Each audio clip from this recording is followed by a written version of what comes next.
So the cat's up with us all the time. Now, What kind of cat? cute black and white fluff ball named Worm. Oh. Worm? Yeah, WYRM. I don't know my son's. Oh, like Wormwood? Like maybe like video games? I don't know. Probably. Who knows? Not like Brainworm, like Robert F. Kennedy. Let's not get started there. Oh my gosh. I Can't listen to him. Someone on X called him microwaved Mel Gibson. Deep fried Mel Gibson. My God. Hey, you want to watch some TV or something? Skip it. Well, I'm getting ready to watch a video. Really? What? Nothing but foul language and toilet humor. I'm disgusted and repulsed and I can't look away. I need these things! I need these things! Tell me, do you want to go? We're stopping on the color line. Oh, no way, Jose. This just in, go to hell! This conversation can serve no purpose anymore. Stop it! Stop it! Stop it! Stop it! Stop it! Stop it! Stop it! Hello, friends and listeners. You've got a new episode of Watch Skip Plus. We are a movie review podcast with a lifestyle twist.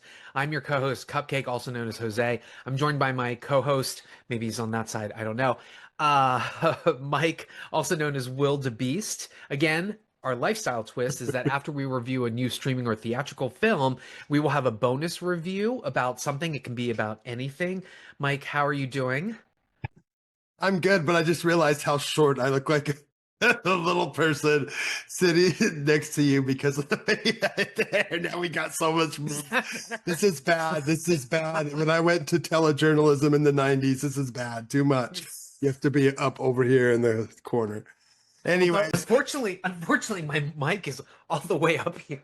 I know. See, I just got adjusted for the sound, and I just realized that I'm super short. So it is what it is. Sounds is good. Shrunken. You went to Vegas and you shrunk. We did. I went to Vegas, shrunk in the 106-degree weather. It's been a good week, and after I got back, work's been awesome. Speaking of sinners in Vegas, Hell. What are we reviewing this week? Oh, we are reviewing Conjuring: The Last Rite. Is that what they called this one? I think it's called Conjuring 4? Conjuring Last Rites. The Conjuring Last Rite. Okay. Yes. Wasn't there a Last Rite movie with like Anthony Hopkins as a priest, or is that something I totally made up? Okay, no, you're not making it up. You're conflating the two. So there was one called The Rite with Anthony Hopkins about exorcism that was based on Matt Balio's novel The Rite about the exorcist school. And then there is Last Rites with Tom Berenger and Daphne Zuniga. Do you remember Daphne Zuniga? I do remember. Yeah. Where like he's a priest and he falls in love with her. Yeah. And there's like sexy, priest shenanigans going on. Thornbirds. But yes, we are reviewing The Conjuring Last Rites. This is number 9 in the Conjuring universe? Well, 4 in the direct Conjuring, but gosh, there's a lot.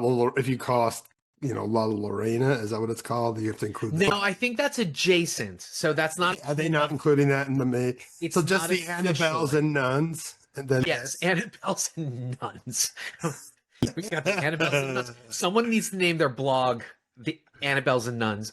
Anyway, so there's Nun and Nun 2, and then there's 3 Annabelle films. I think it's Annabelle Creation, Annabelle Afterlife, maybe, or something. Or I don't remember. I like them actually, except the first. 2 and 3 are good. Sandberg did one. I think Sandberg did 3 or 2. Yeah. Maybe Annabelle Afterlife or something. I have no idea. Let's just say that the fact that there is a quote unquote Conjuring universe, I know it's stupid. It's stupid. It's just, not that it's stupid. I shouldn't say that. There's a lot of people that horror fans who really love this series and the Conjuring series. It's not for me. I happen to have enjoyed Nun 2 much more than the first Nun. I think they did too. went gonzo with Yeah. it. And I was just like, damn, this is where they needed to go. And that was the same director as this, Yes. right? Chavez. And I was like, or is it after that, Chaves? Chaves, I don't know, Chaves? maybe. Or I- Chaves? After that, I was like, oh, this guy, he knows what he's doing. This was actually pretty good. But then Does he know what he's doing? we'll talk about this one because I kind of like The Nun 2 a lot, actually, which is weird. I like The Nun 2 a lot too. But again, these Conjuring movies, going back to them, they have started as something that's been about true horror stories about families and things that have happened to them, correct? That's right.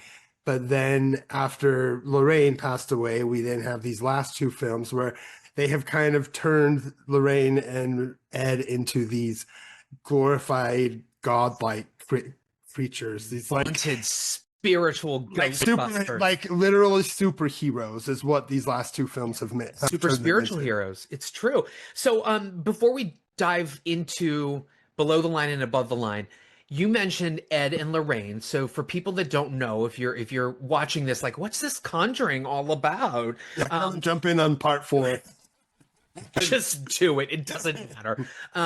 So Ed Warren and Lorraine Warren are paranormal investigators. They are extremely well known, especially back in the 50s, the 70s, the 80s. I didn't know this. They founded the oldest ghost hunting group in New England. And then they also came to fame by investigating the Amityville haunting, as well as some other high-profile hauntings. So Conjuring 1 was over the Perron family in Rhode Island. The second one was the Enfield Poltergeist in the UK, a famous one. The third one, which suffered a day and date released on HBO Max. I saw it in the theaters because why not? It did have a release in theaters here too for the week. It did, but I think it was also like one of the lowest grossing. Anyway, that one was called The Devil Made Me Do It, one of the worst subtitles for a film ever. But that was about 1981's killing of Arnie Johnson killed his landlord Alan Bono, and at his trial he tried to claim that he was possessed by a demon, and they came on and they were like, he's possessed. Anyway, it is what it is. There's a book about it, The Devil in Connecticut. We should also mention they famously investigated the Snedeker house. That was in 1986 in Connecticut. There is a book and a film called The Haunting in Connecticut, and many, many books have been written about them. I actually read one, The Demonologist, The Extraordinary Career of Ed and Lorraine Warren. That's written by Gerald Brittle. But we should also mention that there have been skeptics. I'm looking at Connecticut Post authors Steve Novella and Perry DeAngelis. They investigated the Warrens for their ghost hunting club, basically. And their conclusion was, it's all blarney. And that's a quote. It's all blarney. As Novella is quoted, the Warrens claim to have scientific evidence, which does indeed prove the existence of ghosts, which sounds like a testable claim into which we can sink our investigative teeth. What we found was a very nice couple, some genuinely sincere people, but absolutely no compelling evidence. So there you go. I think a lot of people, I know our friend in common, Randy, seems to think that they're con artists and kooky people. Well, between 2 and 3, there was actually a woman who came forth and said that they lived with Ed, and Ed started having sex with her in her teens, and that's Ruffle action. Yeah, that was like I want to say 2017 that came out. Of course, at that point, he'd already passed away. Of course, Lorraine, I think, very adamantly, just denied it. But yeah, I mean, the evidence is there. All my friends, I have a friend, Sean, who very well despises these movies. And I mean, honestly, the only reason I went and saw this is for the podcast, because after the second film, things have changed with the way these movies are. And because of that allegation between 2 and 3, they've had to try to rebound and create this mythology. And it's almost like they turned them into Marvel superheroes. Yeah. Superheroes of the occult, right? Yeah. like the Mulder and Scully of the supernatural world. Anyway, Yeah. let's dive below the line. By the way, Deadline and the trades are trending that It's gonna this make might make 75 million. The gonna make best so much Conjuring money. opening. It's a $55 million budget. Like, people ate it up. My screening was packed. So there you go. Producers, Atomic Monster. That's the production house of James Wan. James Wan, as we all know, created the Saw franchise. Atomic Monster also merged with Blumhouse. They are behind the Megan series, as well as the Insidious franchise, and then directed Aquaman 1 and 2. Another producer on this is Peter Safran, the Safran Company, but we know him because Peter Safran and James Gunn are currently running DC Studios. They recently released Superman Too Much Fanfare. I hear they might be working on a sequel, and I'm just like, can we like introduce other things before we jump right into a Superman sequel? They want to keep one a year. They're going to do Supergirl, and then 2026 we're supposed to get another Soup. With a Clayface in there somewhere. Yeah, well, those are their own thing, their own little kind of things. So this will be fun, I think. Yeah. Our director is Michael Chaves, however we want to do it. He is a Conjuring universe mainstay. So, as we mentioned before, he directed the adjacent Curse of La Llorona, or as I like to say, La La La La Llorona. Also directed The Nun 2, and then the last Conjuring movie, which we just mentioned, The Devil Made Me Do It. He previously did shorts and a web series, Nickelodeon Presents Chase Champion. He's also done visual effects.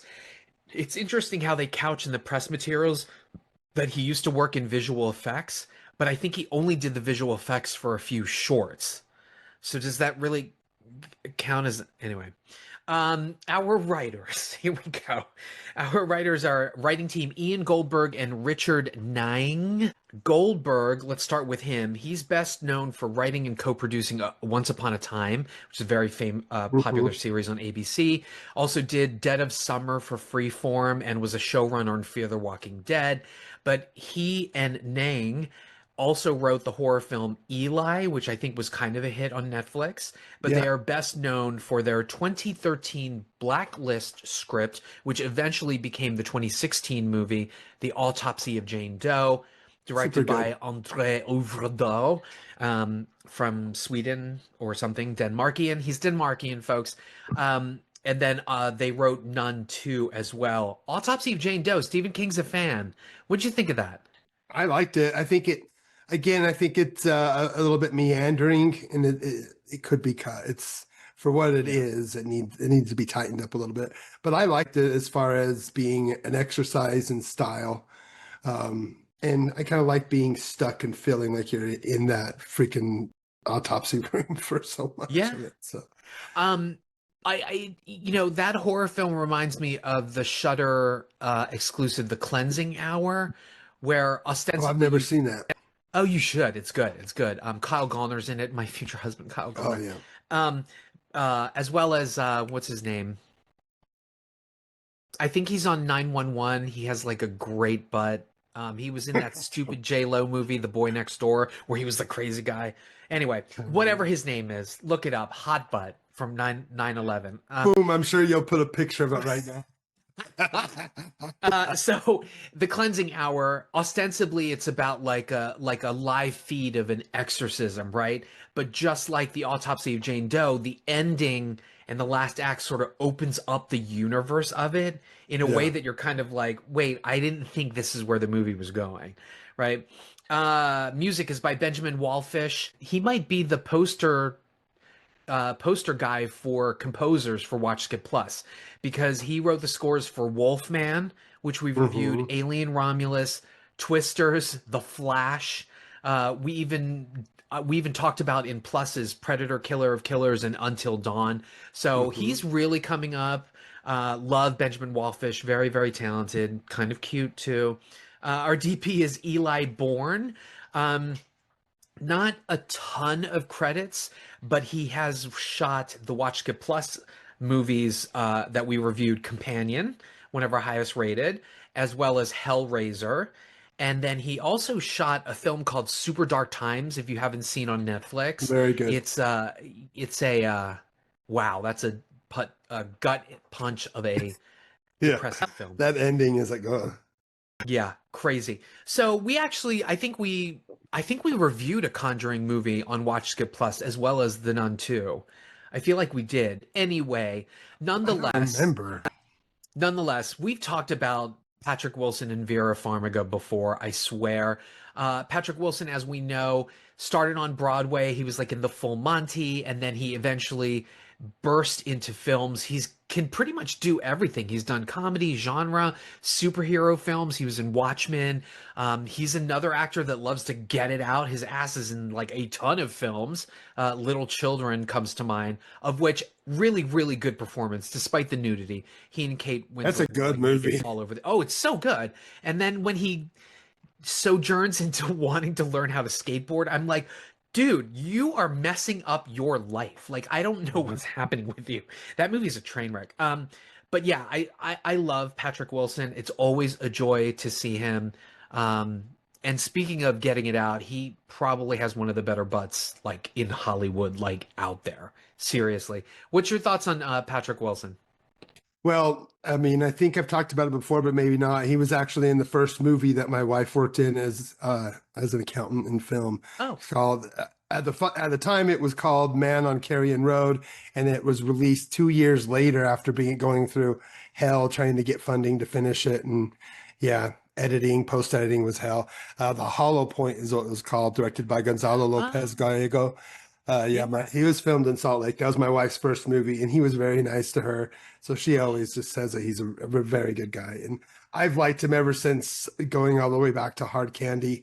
I caught that. Oh my God, so good in Hard Candy. Yeah, and yeah, he was there, and so was Elliot. They were both there for Q&A. So that was pretty cool. He's always seemed very nice about it. I wonder how Elliot feels about his portrayal. I bet you he's proud of the Hard movie. Candy. I bet you he's still proud of it. I've never heard him talk bad about that film specifically, but I've heard him talk about other films. I know he's talked about how working with James Gunn, for example, was always really cool because that's when he started going by they at the time, and James was really cool about that. So I've heard different things, and I know people who've read the book, Elliot's book. So I never heard anything negative about that. So, because I wonder how he feels about going back and watching, say, Juno or even Inception. Yeah, I wonder. I think again they have good memories of Juno. I don't remember them because that was my kid who read it. It's my favorite movie. And got it. Oh wait, that would have made. He was worried. He was worried. His pronouns they. I thought Elliot went by he, but I could be wrong. Okay, I don't he. mean to miss. Whatever it is, you will make sure that we are being corrected. Sure, there'll be a big title. And then Vera Farmiga, I know her Loved her as for Norma a long Bates time. from Bates Motel. I think got on everybody's radar with two films, The Departed and Up in the Air. But then also she's an orphan. I love her, and her sister who was in The Nun? half sister. Yeah. Vera first got me in. I love her. I first fell in love with her in Running Scared. That fun, really weird action thriller film with Paul Walker. Her subplot in that, not to spoil it. Oh my God! I was like, what am I watching? I love that movie. She's great in that too, and there's a really great sexy scene in that between her and Walker. Yeah, I really like her. That was the beginning. I was like, gosh, she's fine, and I've always thought she was fine. And of course, she's much better than what she's forced to do in these 4 films. Yeah, she does. She's a really great actress, and I'm reading between the lines of your comments, and it's kind of like, why are you doing this? It's almost like it's almost like when we saw how great Robert Downey Jr. was in Oppenheimer. It was like, you've been wasting 10 years on Iron Man. You wasted so much time in Iron Man. Yeah, exactly. Just a couple more people in the cast. Mia Tomlinson plays the daughter here. This is her first major role was in a docuseries on Netflix called The Lost Pirate Kingdom as famed female pirate Anne Bonny, I don't know. And then she had a starring role in The Beast Must Die in 2021, but I think this is probably her biggest stateside film to date. Any experience with Miss Tomlinson? Have you seen her before? Not that I remember. I mean, I've seen the face, but not anything that I could like be like, oh, up and coming. I'm guessing as far Yeah. as I've I not kept thinking really I paid was much looking at Zoe Deschanel.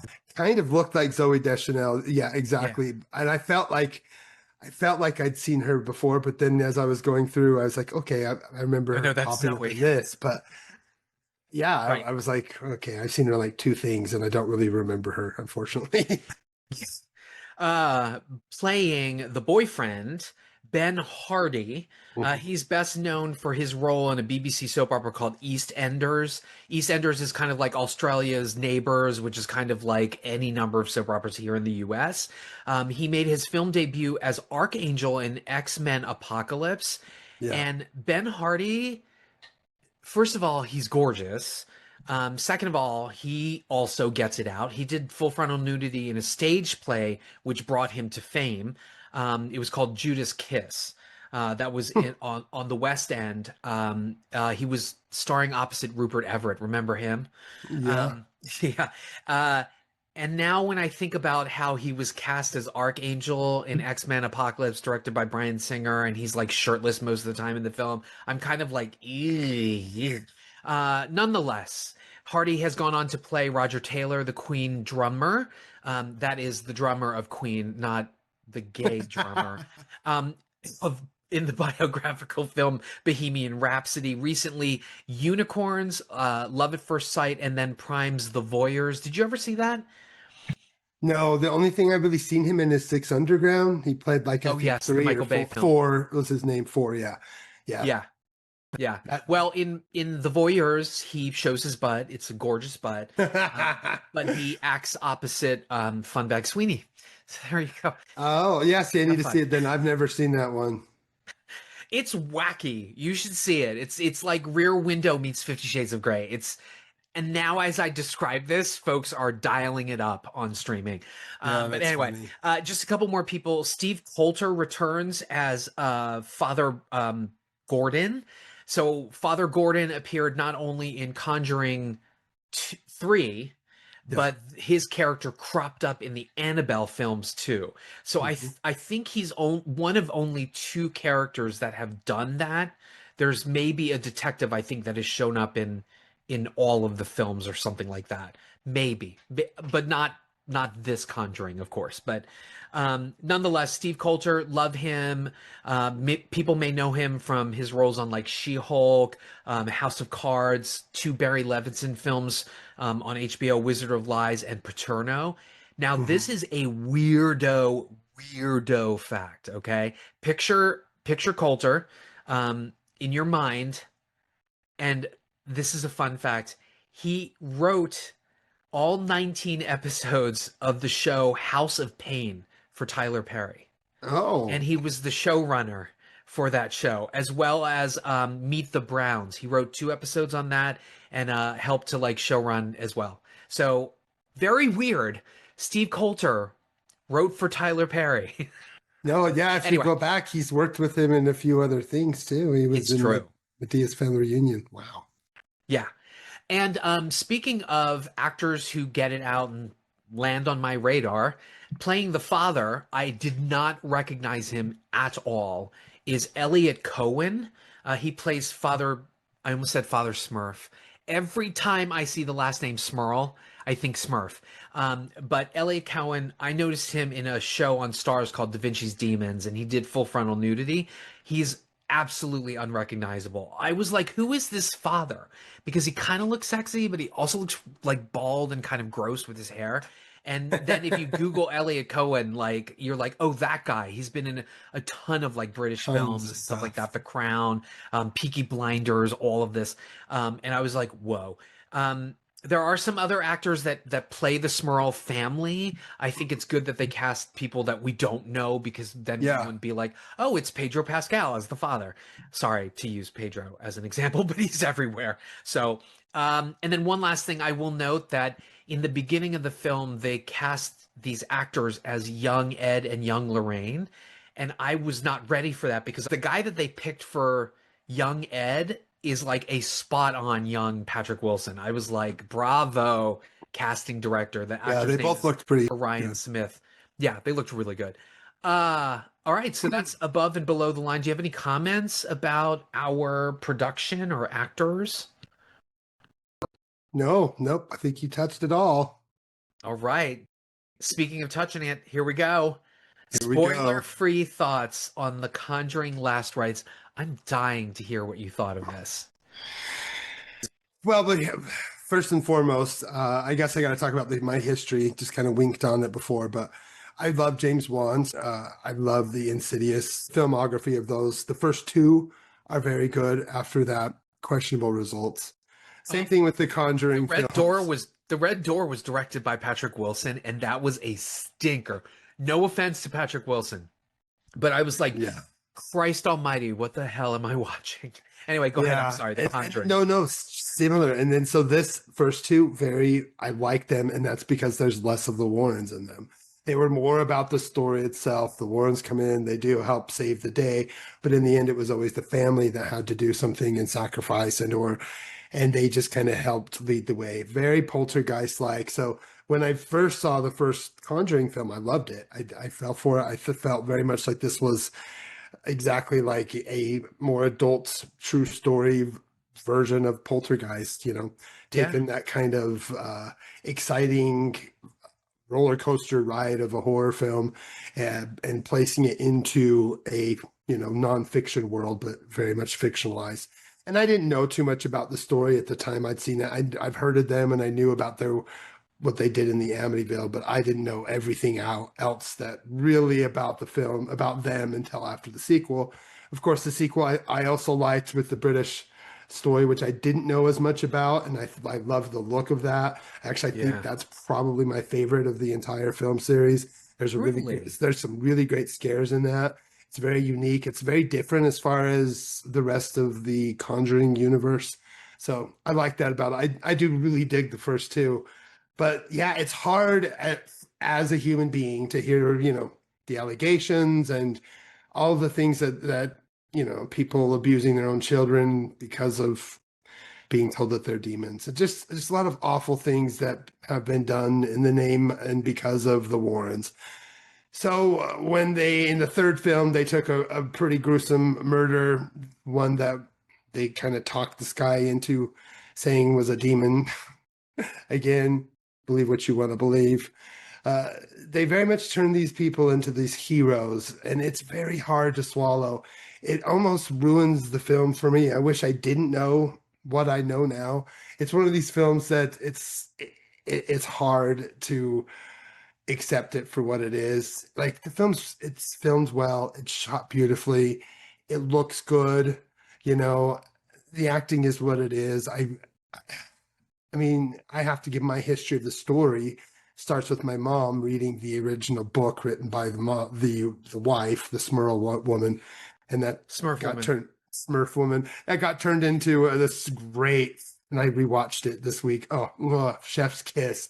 1991's The Haunted. You find it on YouTube. It is great. It's the same story basically. Sally Kirkland. Yeah, Sally Kirkland is so good. She plays the mom. And the dad is Jeffrey DeMunn, and he actually has a personality where the family has no fucking personality. A movie about the Smurls, and you don't know or give a shit about them. You don't care about them because they don't want you to care about them. They only want you to care. Snarky. I kind of like. Yeah, all they want to do is you to worship the Warrens and make them feel this supernatural gift is being given to their daughter, which I guess she's going to insert herself into the future of this franchise probably. I'm so over this. It's so hard for me to remove them from this movie. So it's very hard for me to come into this in film is subjective. So it's hard for me to come in at this very objectively because it does paint them as Christ-like, God-like heroes. It does put archaic Christian values in the forefront. And that's the kind of stuff that Americans eat. That's why it's going to be a humongous hit, no matter how much I hate it or love it. I had a hard time watching it. I thought it was boring. I wasn't scared at all. It was hard for me to see past what it was when it was just a worship fest. And it added nothing new. There was no new scares. The new demon characters that they showed were ridiculously corny. It just, this one just didn't work for me at all. I wanted to like it because I don't know, I liked the story. And so once I knew what the story was, I'm very, very much familiar with it. And they completely destroyed the story. Basically, they just left them. They said, sorry, we're not involved, and left them on their own. Eventually, the church did get somebody to come back and do a proper exorcism, but that was way later, like in 89 or something. And the Warrens showed up once in their house and then left. And that's the real story of it. They were never really involved. Really? No, they showed up, they talked to them, they filmed themselves there with them from what I understand, it was like anywhere from 1 to 3 days that they were there at the house filmed, and then they left, and they kept calling them, and he would talk to them, but eventually, boom, they said they were quote unquote retiring and never came back to the story. And in this, we'll get to it in spoilers, but they are the heroes. They saved the day. So if you know anything about this story, you know anything about the true history of the Warrens or the Smurl family, this is going to really make you mad. But if you don't know anything about either story or the Warrens, and this is your first time going into the Conjuring movies, launch into it because you might have fun. But honestly, start with the first one. Go there. I think you'll find diminishing returns. I slightly think this might be somewhat better than the courtroom drama cornfest of the third one, but not by much. I really don't like either of these films.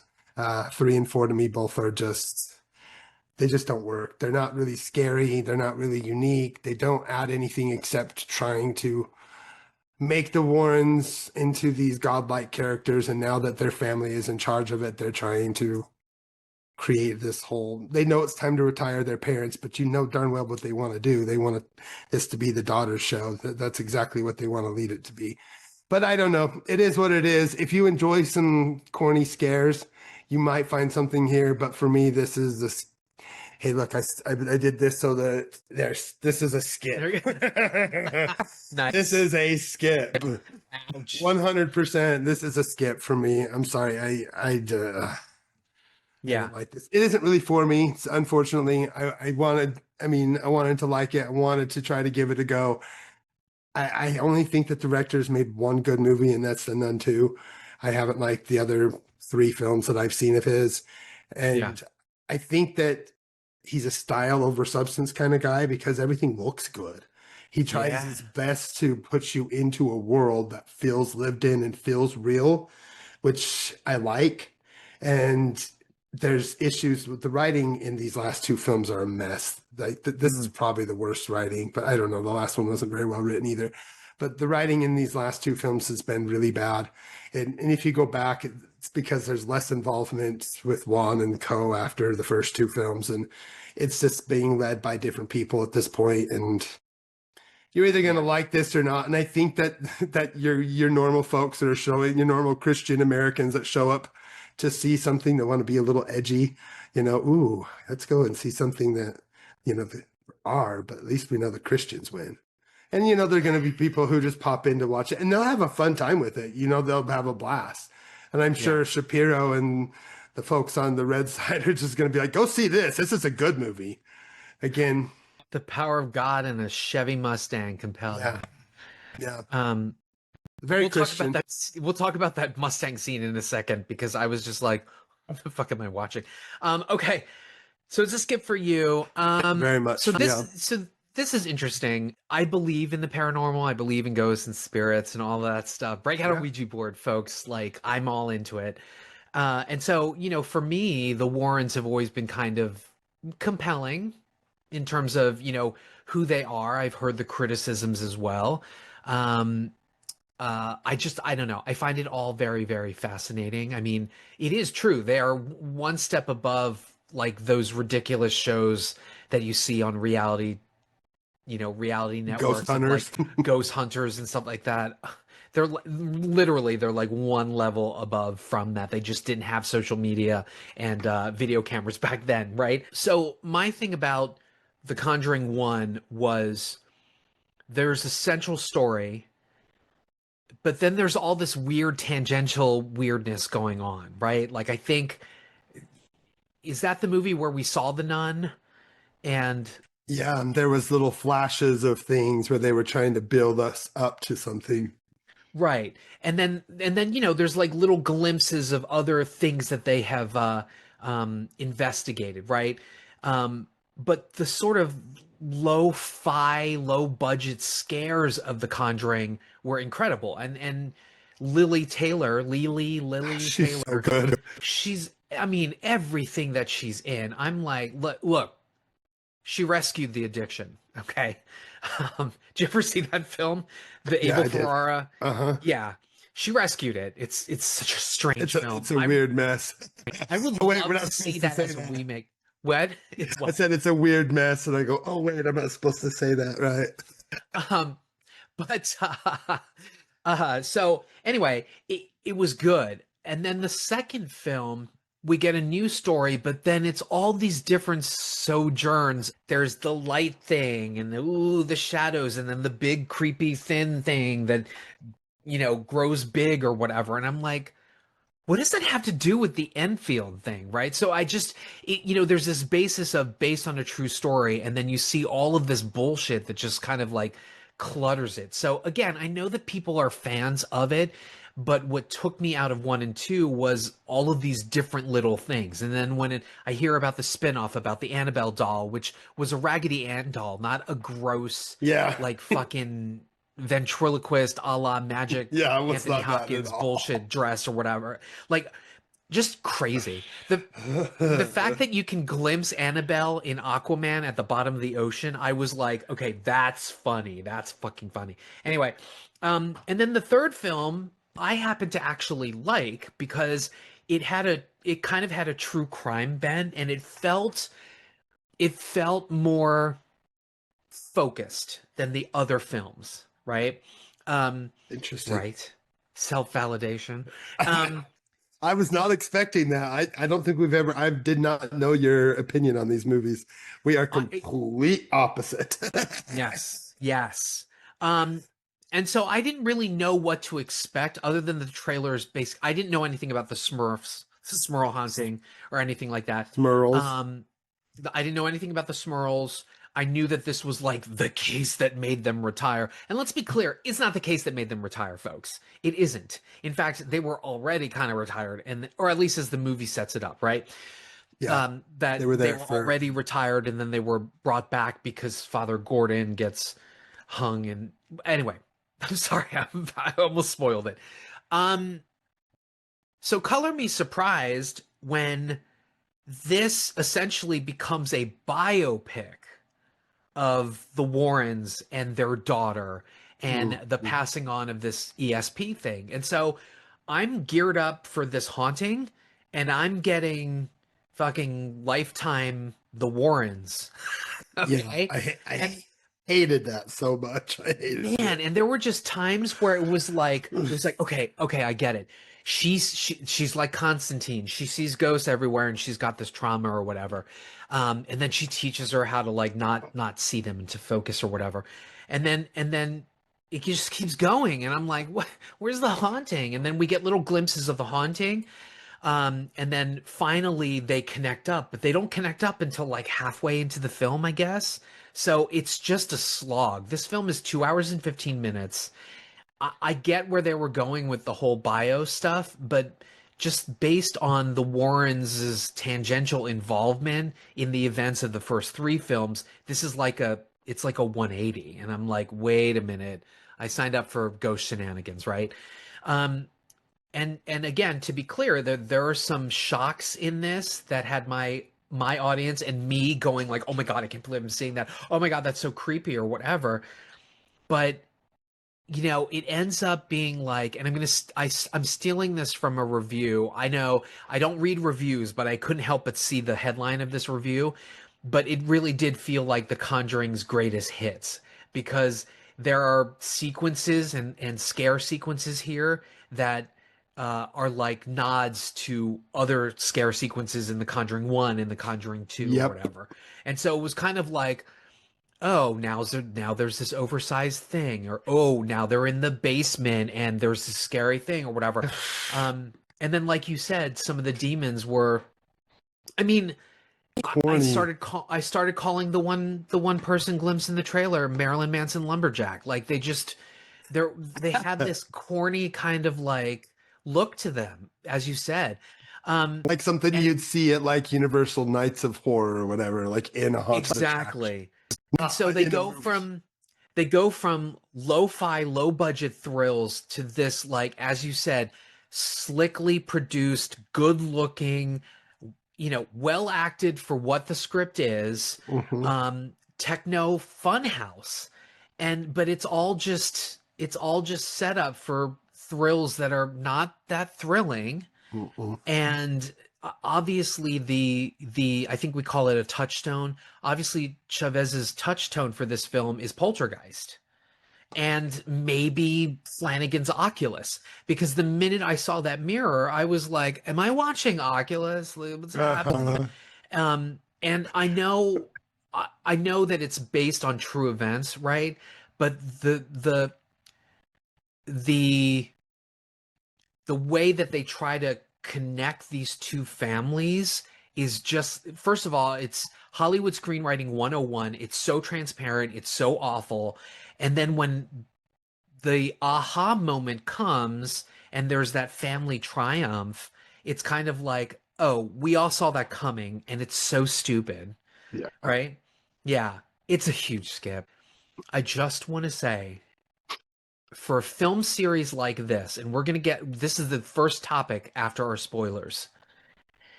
That end sequence, I was like, what is this, 6 feet under? Like, what are we doing with this ending sequence? I was like, no, cut. They triumph, fade to black. And when they just added all of that stuff, I was like you, oh, they're setting up the daughter for further sequels. And then photo books at the end of the mom and dad real life Warrens, like worship pictures of them over the credits. Oh God. And then I was like, wait a minute. Y'all looked at Ed Warren and cast Patrick Wilson. Yeah, right. What the fuck? I'm like, what? Terry Bradshaw wasn't available to play Ed Warren? I know that's not like a comp, but I'm like, Danny DeVito. No, anyway. Sorry. Anyway, character actor Stephen Markle played him in The Haunted. Oh, okay. Well, there you remember go. him from a Star Trek and Invasion USA. He was in an episode of Jack. Oh my God, that's crazy. I need to track down this film. You do, because it's much, much, much better. Like they literally, like the dad literally gets raped and the mom gets felt up and like fingered by demons. And they like totally the didn't. entity. Why didn't they give us any of that in this? Like this is R-rated. Why didn't this feel so like made for Christians? It felt like it was made for the Christian audience. Like almost edgy R, but what was it R-rated for really? Like, I don't know. This movie just seems so discombobulated, made for Christians. Christian or horror film, I guess, because this story really is much horror film.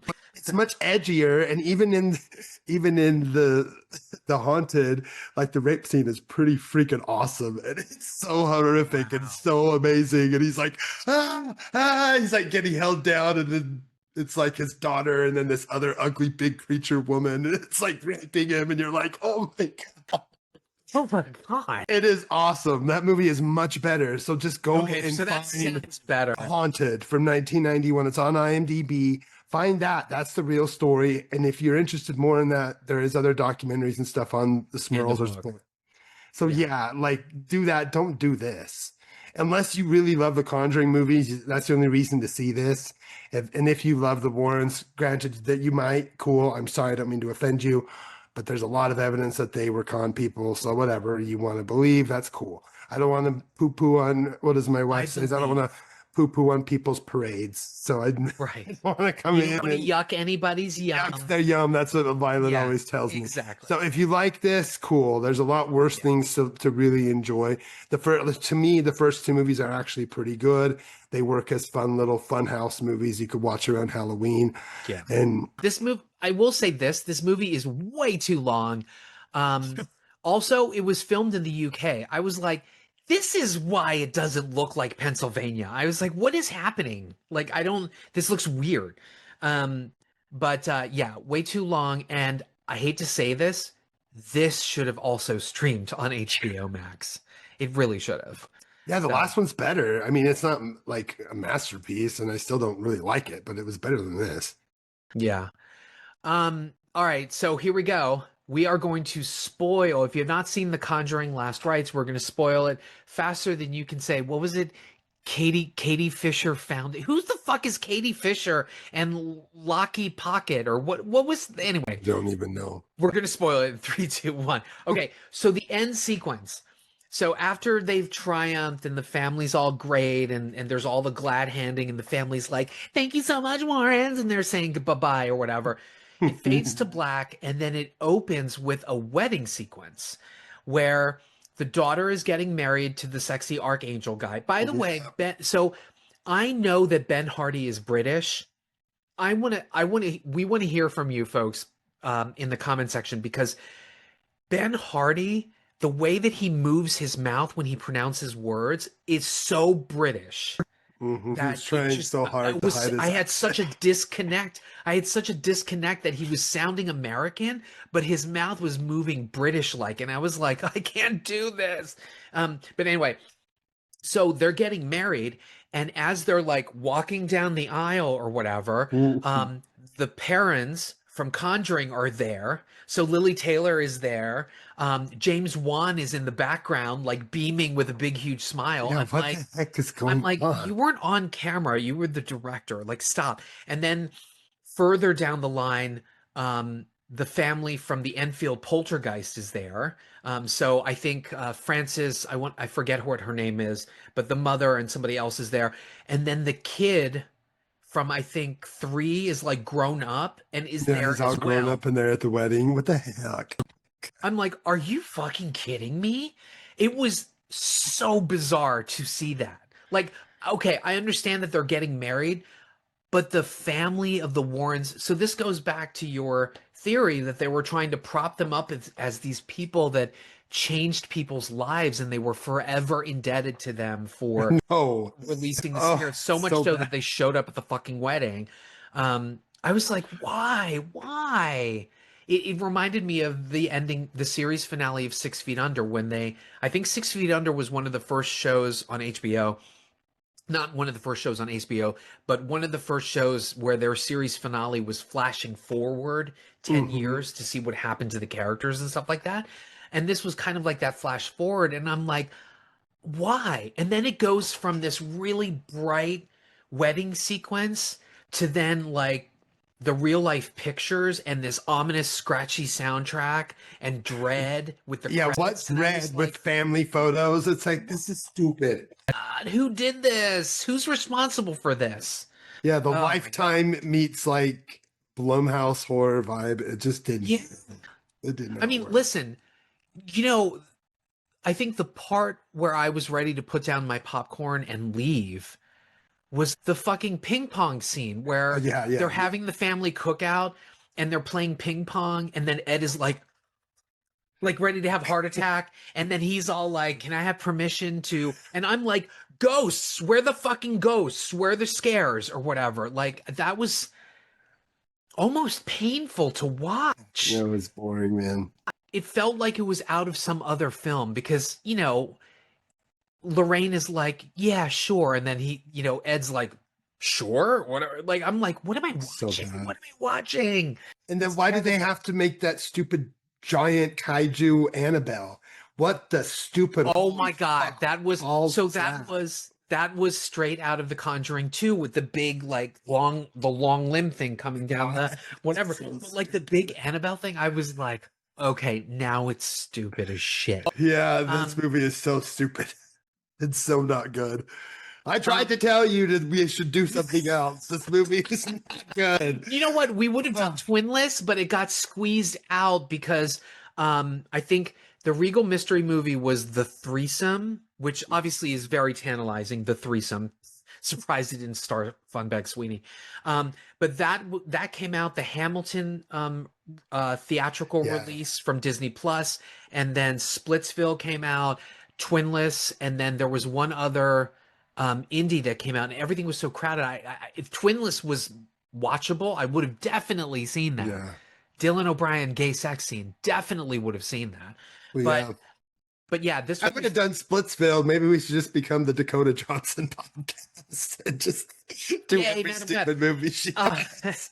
Okay, so going back to this film, so I know this sounds awful when I say screenwriting 101. It's like I'm putting down the script. I'm critiquing the script, right? So in the beginning, what ends up happening is that we see the Warrens young, and one of their quote unquote first jobs, they go and there's this mirror with these awful, they're not awful looking, but these gothic looking cherubs, but they look really scary, right?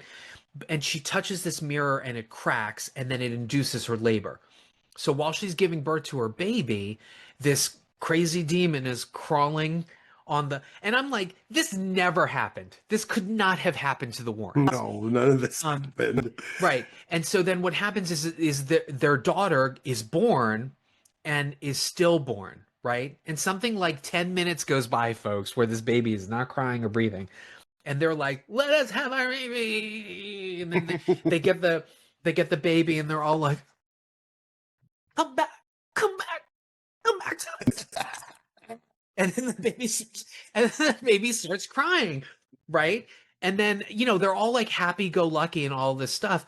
But what's bad about the script is that we never get the sense that Lorraine and Ed Warren, of all people, wouldn't think that their daughter was at risk, because if there's a demon in the ER, the baby's born stillborn, you pray for a miracle and the baby comes back, there's got to be like, Jesus, what you put out comes back, right? But then it flashes forward, the daughter's grown up and they're all like, we're so happy and we're fun. But we see that that she teaches her how to make the demons go away. So there is this rhyme, which I don't know about you, in my theater, I couldn't understand what was happening. So what they were saying. So there was like, Lorna Lockett in her pocket, Katie Fisher screamed the tomato. I don't know. And then suddenly it's like, you're not there. That's how it ends. And then that she's able to like make the ghost go away, right? So instead of this feeling that one day their daughter might get taken away in some sort of spiritual retribution, right? Instead of making that the fear, what we come to realize is that they were subjugating her ability to see the ghosts and communicate with the ghosts. And then later, it's the daughter who says, we really have to help this family, because they show up at the house and they're like, come on, we came to get our girl, like we're leaving. And then she's like, no, you need to help them or whatever. And then at the end, when the demon is finally trying to kill them and there's a mirror and it's dragging the guy and it's all very elaborate, a very well done special effect sequence, by the way.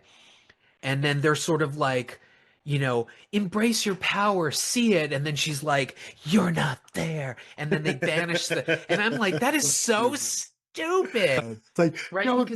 Don't hold yourself back anymore. Just tell them. Just look them in the face. Tell them. And tell them. Show them who you are. I know. It's so and stupid. It's like, I'm a Warren. I can tell. But it's just, it was like, that wedding scene was like the end scene in Endgame. When it's the big funeral and you see all the past characters. They literally think that they've created like this Marvel universe. Like they really believe that this Conjuring universe is as important as that. Like, come on, in the pop pantheon, people are not comparing this to the Marvel friggin'. I mean, it's interesting. It's funny you mentioned pop, because that's what this is. This is like pop horror entertainment. And you know, like I said, some of the shot gags work when that girl. First of all, you knew this was going to happen, that eventually the Warrens were going to see the mirror and they were like, it's back. And so when they introduced that and they're like, it's back, it wants our daughter, I was like, where was all of this like 10 fucking years ago, right?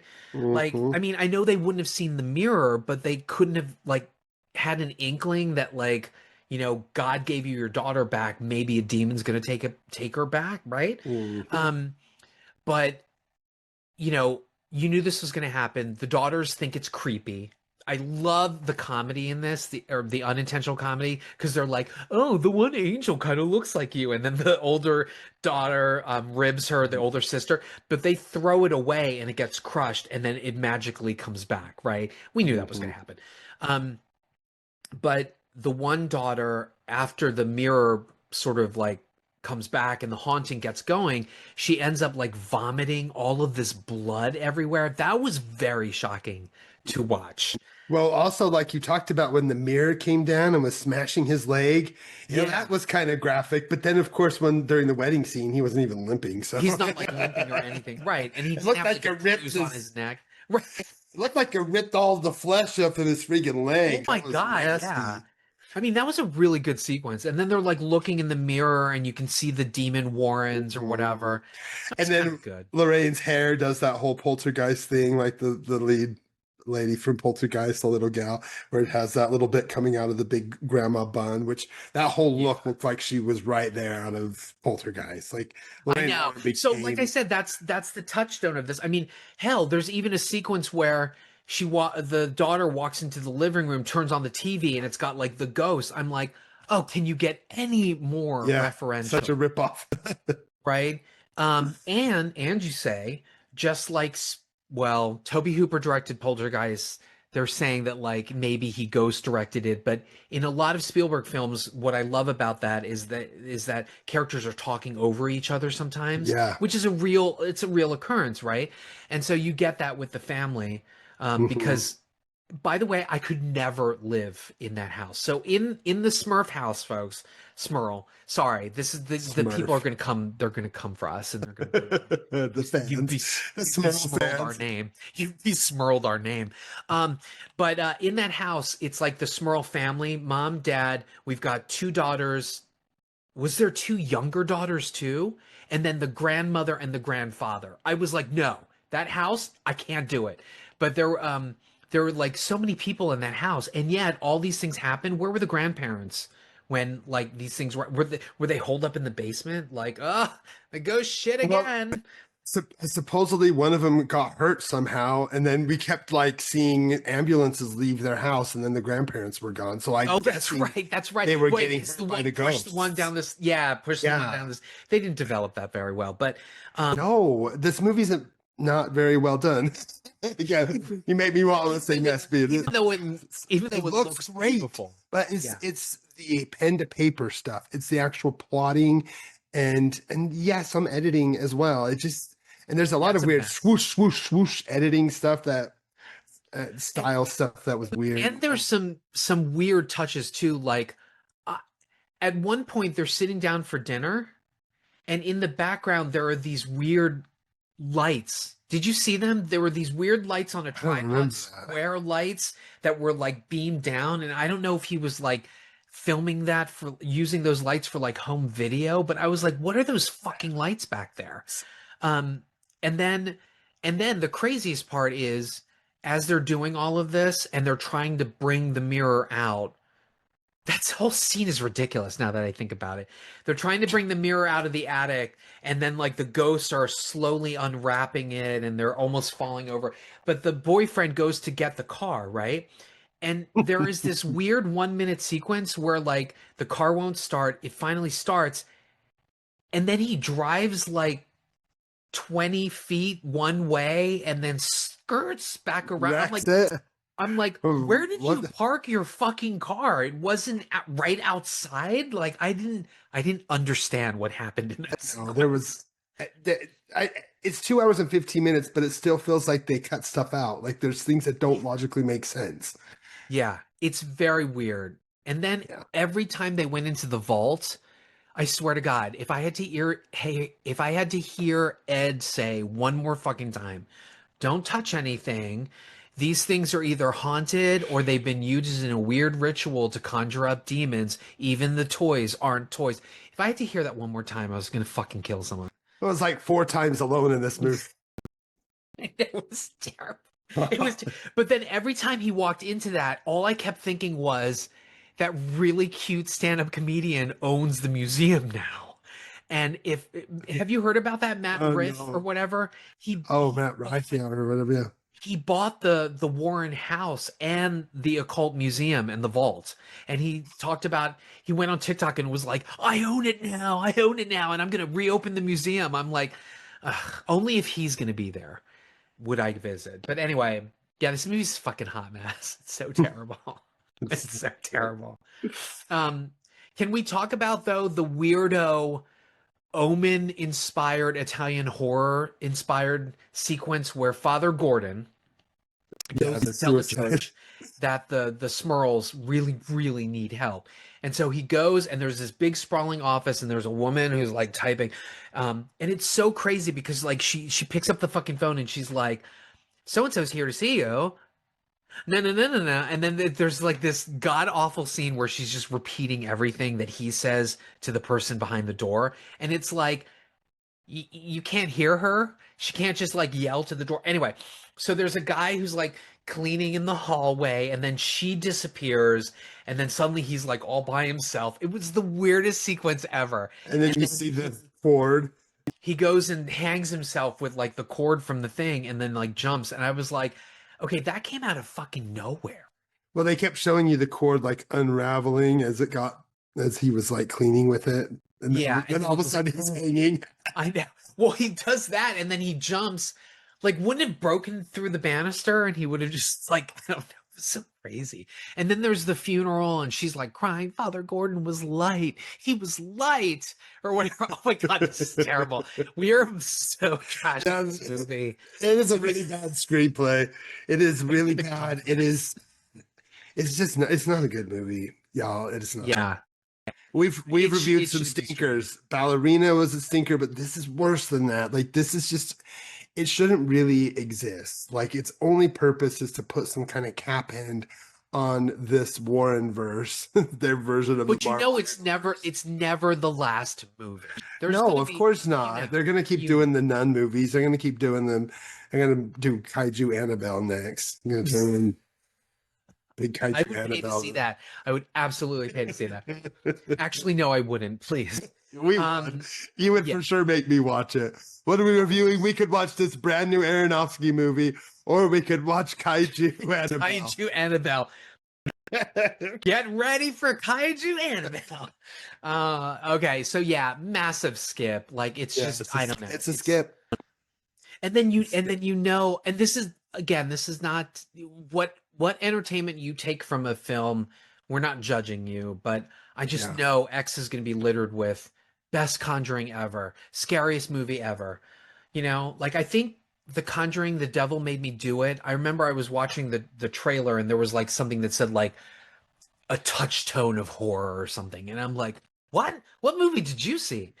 Oh, and the other thing I wanted to mention was that Chaves is great, makes everything look beautiful. Eli Bourne, great assist.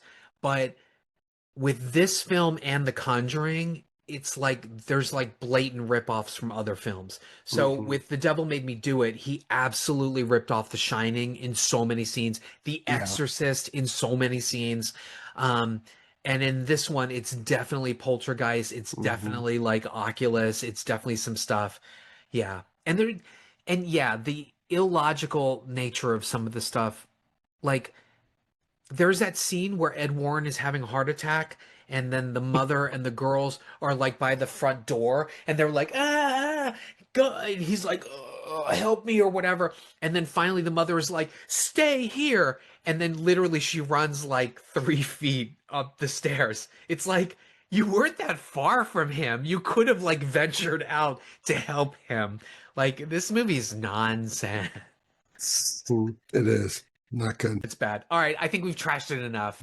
I hate to say this. I think I would rather watch Drive Away Dolls again than see that. Yeah. Well, no, yeah, you're right. I'm right. I would do that. We should have watched Good Honey Bitch or whatever.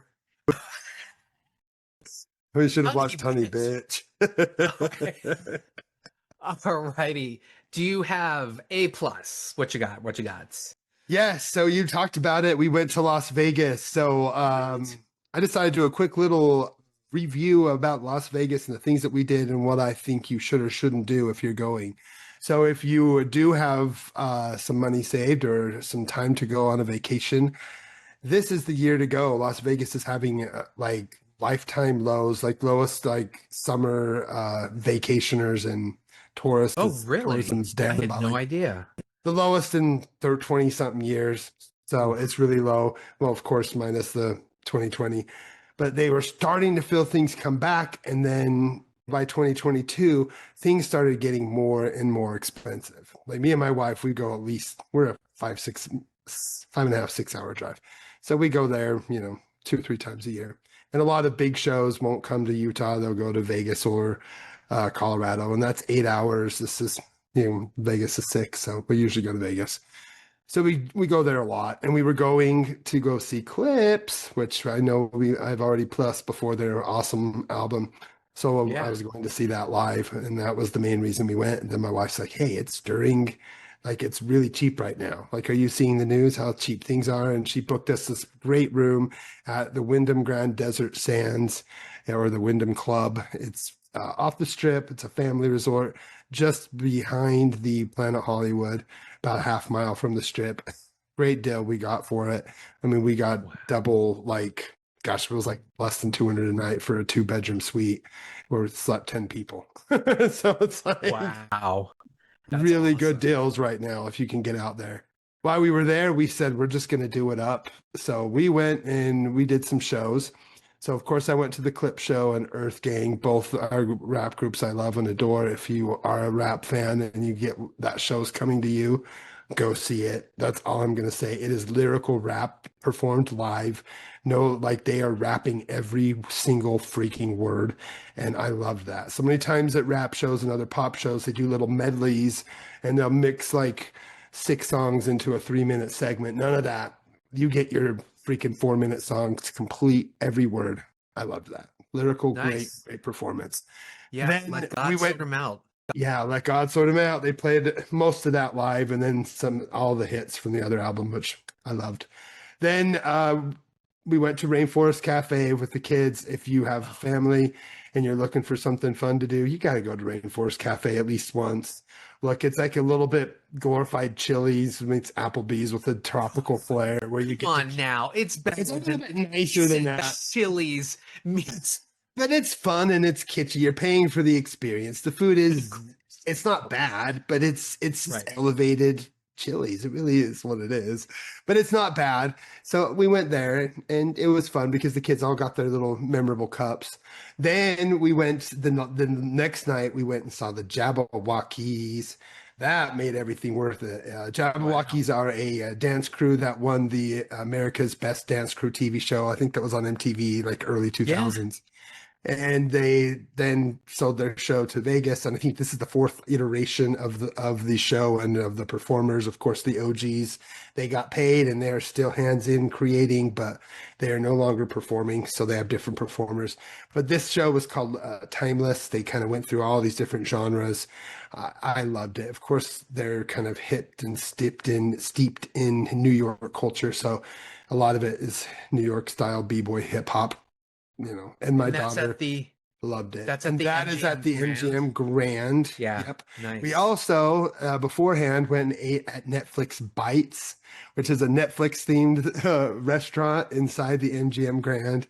It started as a pop-up in California and they just opened that one up, I don't know, a few months ago. And yeah, it's fun. Oh my God, look at this. Wow. It was a lot of fun. We got this big Squid Game.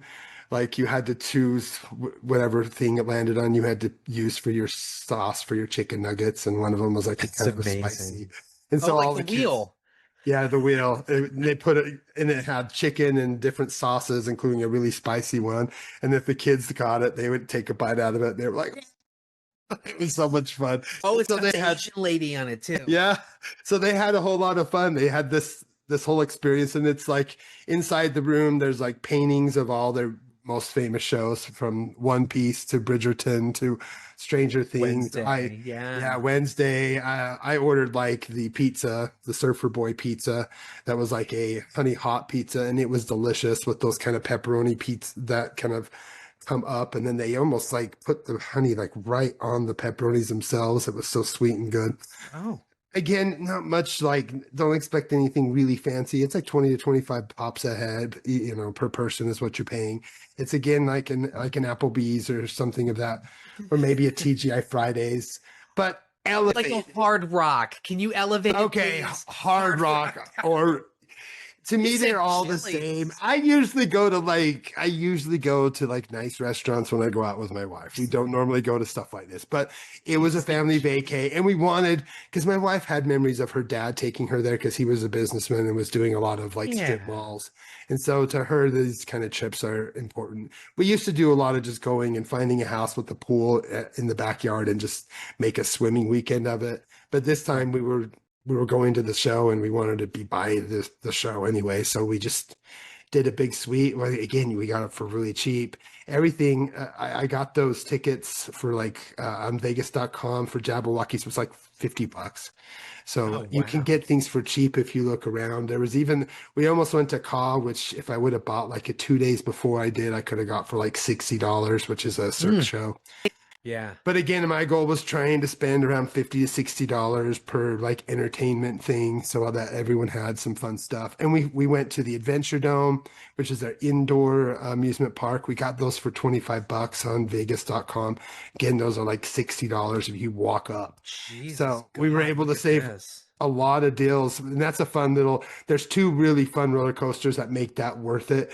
There's a yellow roller coaster, and then this green roller coaster. Those are both fun. I rode those a couple times.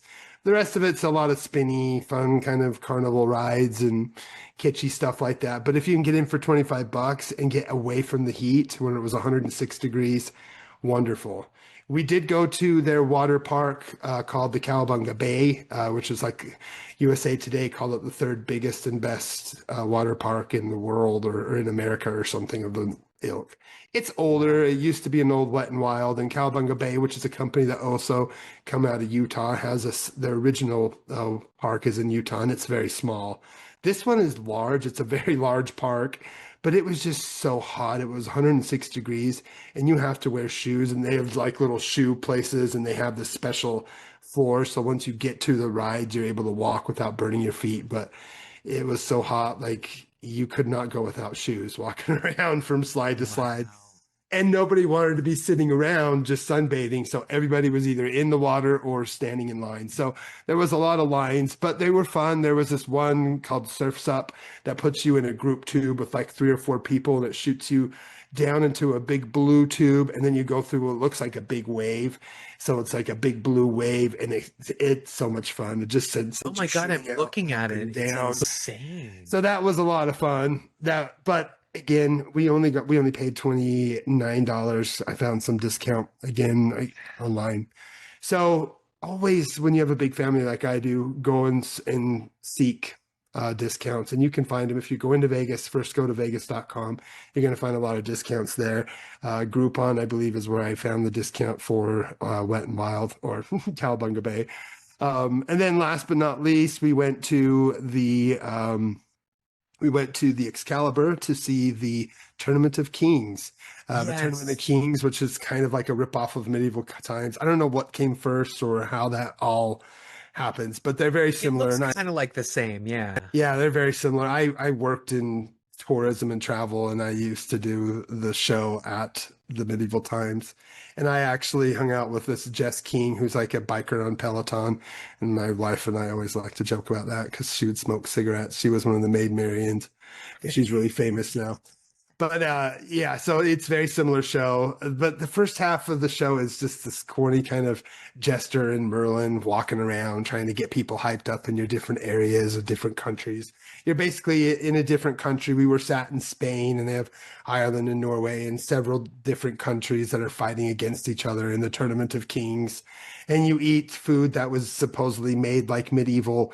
That's an unseasoned half a chicken and 3 potatoes and corn that's overcooked. And my kids did not like the food because it comes out pretty bland, and you have to eat it with your hands.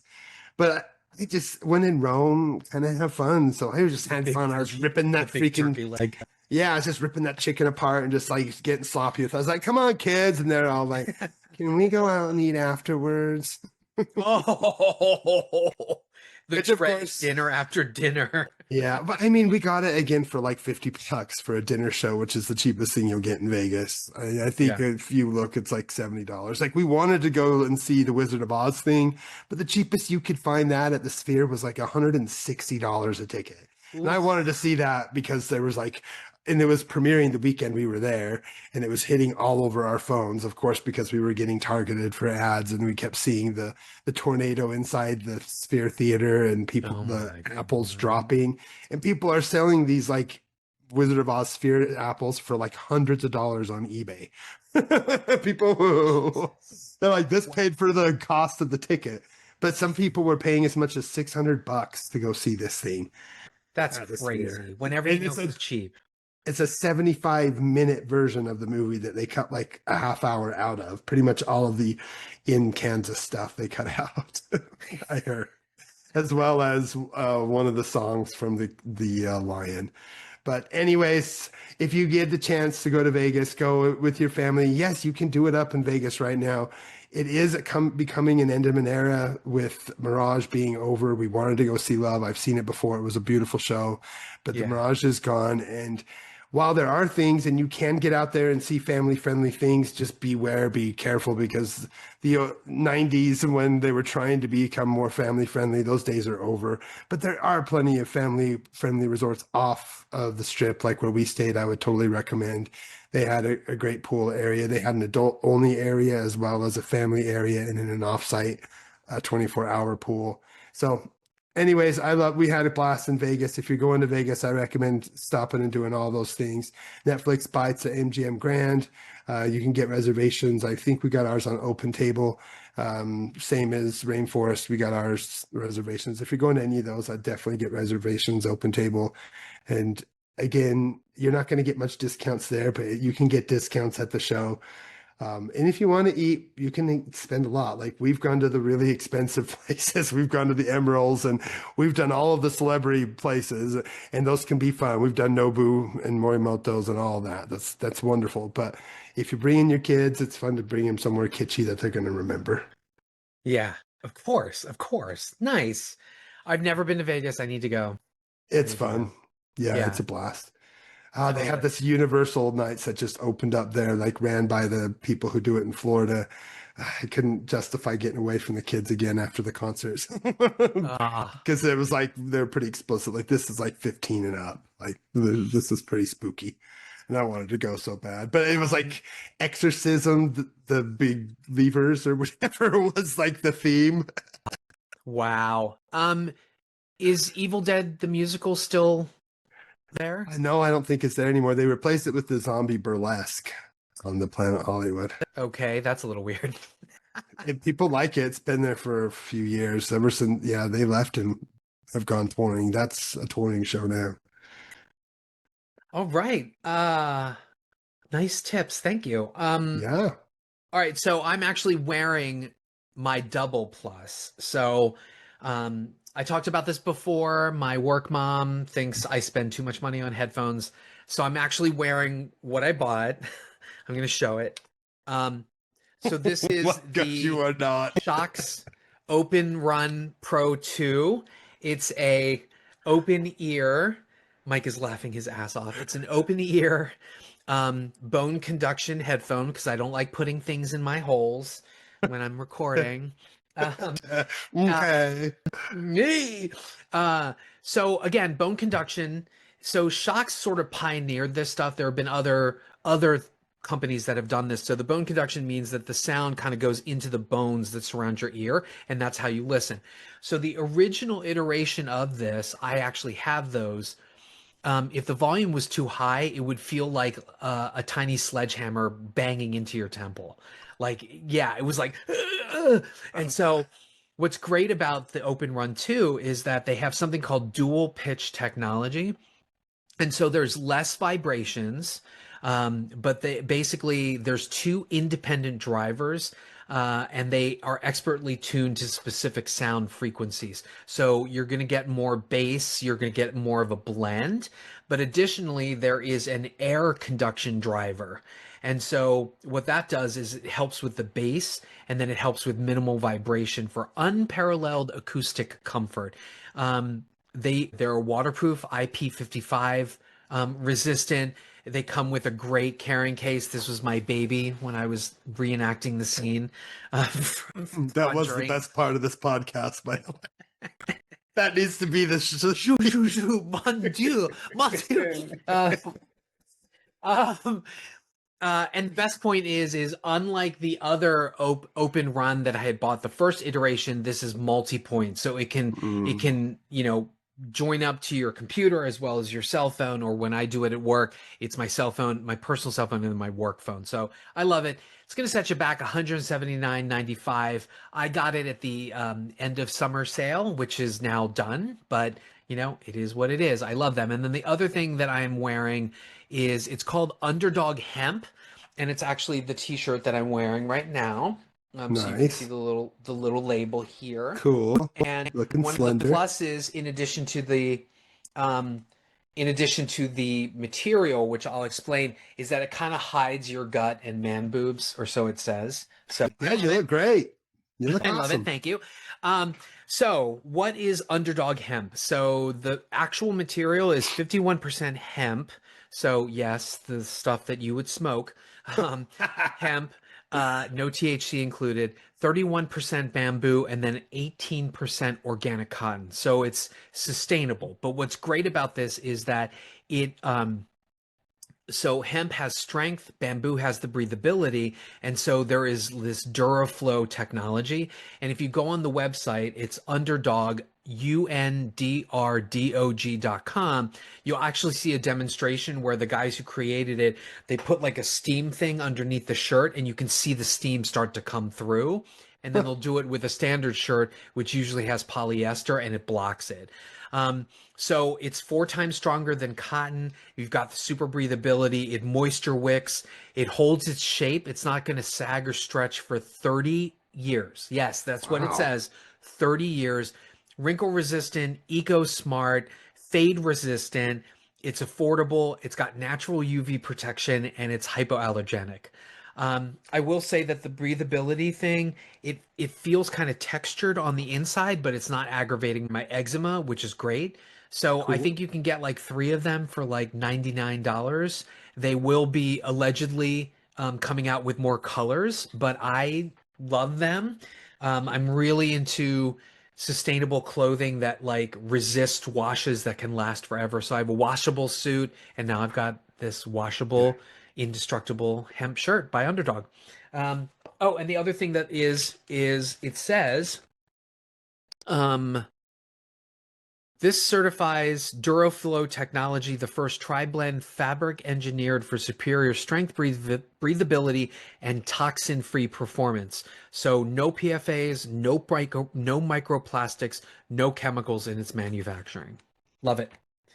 Yep, and that's my plus. So, Doldrums of August. My God, what's next week? It's not him. It's a big one. The Long Walk. Oh, we need to have a guest on that one, I think. Oh, who's the guest? Well, Somebody. yeah, Well, it'll we be a need to talk about surprise. it. Yeah, we Okay. need. There's a guest that I know we need to have on for this one. And then If we can get him. and then there is a guest that we may need for the next week, which is him. So I already have somebody, and maybe his dad. coming on as guests. So yes. So that should be Sure. fun. Yay. Fun. Yeah. So everybody look for that for our upcoming Mhm. episodes. I don't know what's happening. Our last review inched over 100 really quickly. Yeah, people of all things. I think it's the J. I think it has to do with the wiener. I think there's I think it had to be Jude Law. I think people were googling Jude Law penis, and then all of a sudden, and maybe they put plus penis plus or something, and then boom, here came Watch Skip Plus Eden, because we spent a lot of time on his body last episode. We did. We started the rumor that Jude Law got the Brazilian butt. BBL like Drake. BBL Jizzy. But honestly, I still think I know what you did last summer is still higher in terms of views on YouTube, which is interesting, crazy. Yeah. But if you love us, folks, you will certainly love Gentleman's Guide to Midnight Cinema, as well as Not a Bomb, our Podfathers. Mm-hmm. Not a Bomb just released Catwoman, and I was a guest on that, and I took quite the drubbing. Not to spoil it, but my opinion of the film is I love it to death. But I don't know that I can actually recommend it to people, because even though I can recommend Showgirls or Madam Web, because intrinsically I think there's something there, I think Catwoman, I can't recommend it to somebody. I don't know. I just can't, because it's... If you like Halle Berry and you like Sharon Stone, you're going to watch it. I mean, that's just the point. If you don't, then there's no reason. Period. Point blank. I honestly think, I brought this up on the show, I honestly think that it was maybe too woman-centered, even in its plot and its themes, to the exclusion of male action heroes, right? Yeah. Almost in a way like Charlie's Angels. I think a lot of people thought, oh, Elizabeth Banks is Charlie's Angels, it's for girls, I'm not going to go. And of course, Banks was like, no, I made an action film, I didn't make a movie for girls. Which, watch the opening moments of that Charlie's Angels, you made the movie for women. I still never seen it. Oh my God, you've got to see it. Please see it. I know you forced all of your other podcast hosts to do it. I know I will eventually. Actually, I don't think Alex has seen Elizabeth Banks' Charlie. No, I don't think he did he? You also love Night of the Living Podcast, Wild Dream Podcast, Death by DVD, Raiders of the Podcast, Backlook Cinema, our YouTube brother John Horgan, and now for something a little bit different with John Nance, the two Johns. I don't know if it's been released yet, has it? The Toxic Avenger episode? I think it comes out Monday, maybe. But I guested on there when Mike was living it up in Vegas. I guested, and we talked about the original Toxic Avenger, but we also discussed the new Toxic Avenger, which it's not playing anywhere. Nobody can see it. Too bad. But it really is good, folks. It's one to check out. Especially if you adore the first one. This one is a reimagining. It goes in a completely different direction with callbacks to the original. Did you end up getting to see it? No, I still haven't. It left my theater, so it's so good. All I have to say, folks, is Peter Dinklage dancing. It's so worth it. And then Caliber 9 from Outer Space, Feminine Critique, Talk Without Rhythm with Garo. Parting thoughts, Mike. Keep your mental health in check, people, as we enter into fall and as temperatures start to get lower. I do love September and October, but as we leave summer, that is when people's mental health seems to decline. So check on your friends, check on your loved ones, especially if you are in me and Cupcake's age range. 40 to 60-year-olds are way higher and more likely to harm themselves, self-harm, than they have been in the past. So in the last 5 years, there's been a huge spike. I've seen it in my friends and within many people in the community. So please check on each other, reach out, and try to stay happy. Get out there and enjoy film. Yes. And as always, be open, be vulnerable. Wait, what is the line? I forgot the line. Whenever we do these later episodes, we're a mess. Later in the day. Oh, okay, now I remember. and as always, be kind, be open, be vulnerable. That's where the art is. I almost forgot it.